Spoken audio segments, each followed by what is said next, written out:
డబ్బు కోసం పెళ్లి కొడుకు కుటుంబం నిజం బయట పెడతారని ఈ కోటిని మేమే దొంగతనం చేశామక్క. శ్రీవల్లి కోసం మీరు నిలబడి పోరాడినందుకు నాకు చాలా ఆనందంగా ఉంది కేదార్. తన జీవితాన్ని కాపాడారు. అన్నీ అనుకున్నట్టే జరిగాయి కాబట్టి నిజం బయటపడింది వదినా. లేకుంటే శ్రీవల్లి తన జీవితమే నాశనమైపోయేది. పిన్ని ఎందుకు శ్రీవల్లిని ఇంట్లో నుంచి పంపించేయడానికి, మోసం చేయడానికి కూడా సిద్ధపడ్డారో నాకు అర్థం కావడం లేదు జగదాత్రి. కారణం ఏదైనా మళ్ళీ ఇంకోసారి ఇలా అవ్వకుండా మనం జాగ్రత్త పడాలొదినా. బాబాయ్ ఆల్రెడీ పిన్నితో మాట్లాడుతున్నారు. నేను రేపు ఒకసారి గట్టిగా చెప్తాను. శ్రీవల్లి ఇంటి ఆడపిల్ల. తనకు అన్యాయం జరుగుతూ ఉంటే చూస్తూ ఊరుకోను.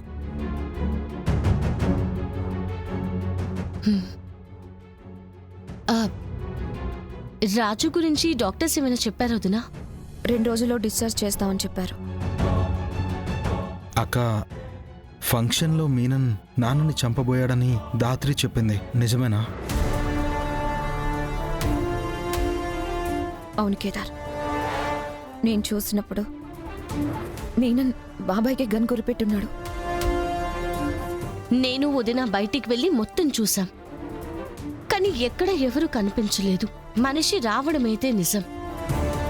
మావయ్య గారిని షూట్ చేయాలనుకోవడం కూడా నిజమే. కానీ చనిపోయిన మీనన్ ఎలా తిరిగి రాగలడు? అన్ని అనుమానాలు, నిజాలు ఆ ప్రశ్న దగ్గరే ఆగిపోతున్నాయి. నాకు తెలిసి మీనన్ని చంపినందుకు మీనన్ మనుషులు ఎవరైనా పగ తీర్చుకోవాలని ఇలా చేస్తున్నారేమో. అదే నిజమైతే మరి వాళ్ళు మీనన్లా ఎందుకు తిరుగుతున్నారు? ఈ అటాక్ ని మనమైతే అంత సింపుల్ గా వదిలేకూడదునా? కమిషనర్ గారికి చెప్పాను జగదాత్రి. ఏం జరుగుతుందో కనిపెట్టే వరకు ఎక్స్ట్రా సెక్యూరిటీ పెడతామని చెప్పారు. మీరు కూడా బయటకు వెళ్ళినప్పుడు కొంచెం జాగ్రత్తగా ఉండండి. సరే అక్క, గుడ్ నైట్.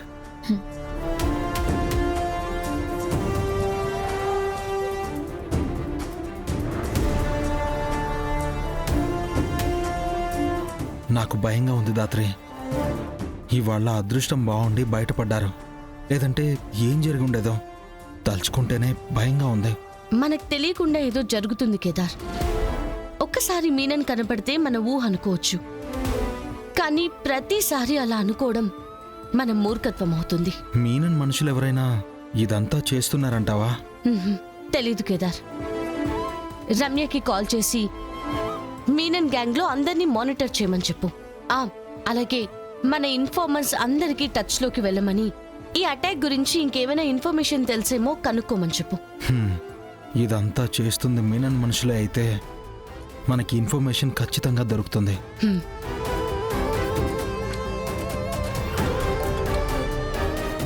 హలో రమ్య. జై హింద్ మ్యామ్. మ్యామ్, ఇప్పుడే ఒక స్టూడెంట్ మత్తు పదార్థాల ఓవర్ డోస్ వల్ల హాస్పిటల్లో జాయిన్ అయ్యారు మ్యామ్. వాట్? ఇప్పుడు తన పరిస్థితి ఎలా ఉంది? ట్రీట్మెంట్ జరుగుతుంది మ్యామ్. సిచ్యుయేషన్ ఇంకా క్రిటికల్ గానే ఉంది. ఓకే, నేను కేడి వెంటనే అక్కడికి వస్తున్నా. ఏమైంది దాత్రి? మత్తు పదార్థాల ఓవర్ డోస్తో మళ్ళీ ఒక స్టూడెంట్ హాస్పిటల్లో జాయిన్ అయ్యాడంట కేదార్. మనం ఎంత జాగ్రత్త పడుతున్నా, ఎంతలా మత్తు పదార్థాలు సిటీలోకి రాకుండా అడ్డుపడుతున్నా కూడా స్టూడెంట్స్ వరకు మత్తు పదార్థాలు ఎలా చేరుతున్నాయో అర్థం కావట్లేదు దాత్రి.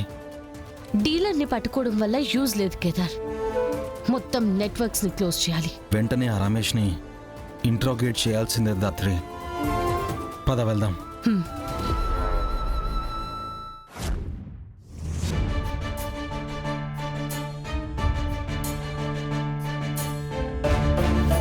ఎన్నిసార్లు చెప్పాలి మేడం? నాకు ఆ మత్తు పదార్థాలకి ఏ సంబంధం లేదు మేడం.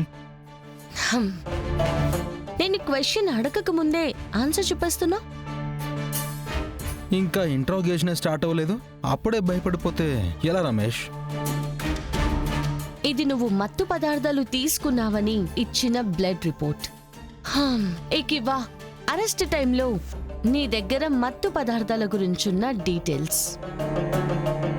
ఇది మీ ఇంటిని రైడ్ చేసినప్పుడు నీ దగ్గర దగ్గర దొరికిన మత్తు పదార్థాల list.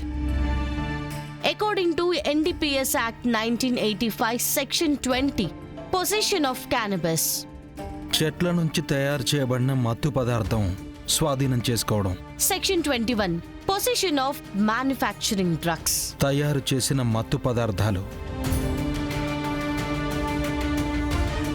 Section 27 consumption of drugs. మత్తు పదార్థాలు తీసుకోవడం చట్టరీత్యా నేరం.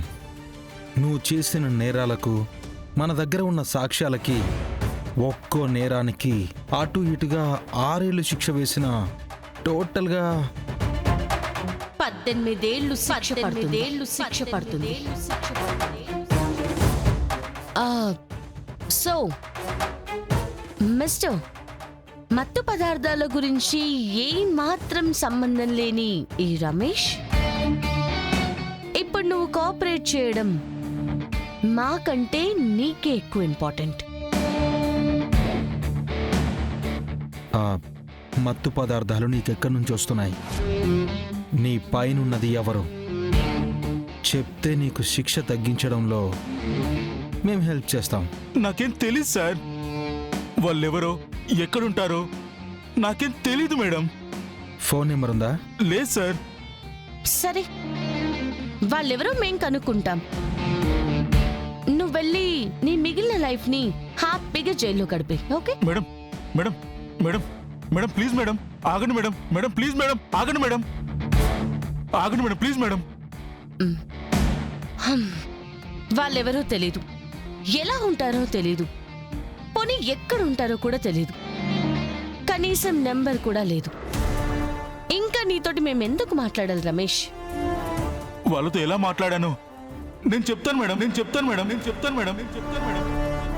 చెప్పు. నా ఫోన్లో ఒక హిడెన్ యాప్లో ఫ్రెండ్స్తో ఆడే గేమ్ ఉంటుంది మేడం.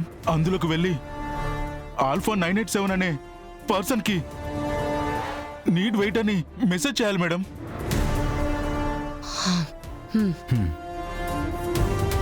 పదకెడికి madam madam Ramya, madam please madam.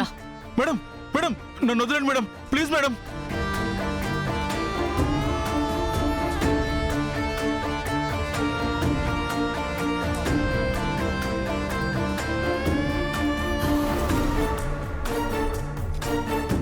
Message చేయాల్సింది దీనికేనా? అవును మేడం.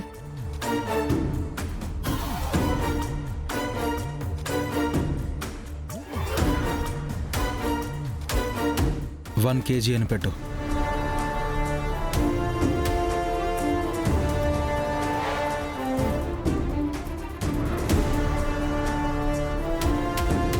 రోడ్ నెంబర్ 3 హాస్పిటల్ వెనుక ఎంటీ గ్రౌండ్ లో లొకేషన్ మ్యామ్. అయితే వెళ్ళి ప్యాకేజ్ ని పికప్ చేసుకుందాం రండి.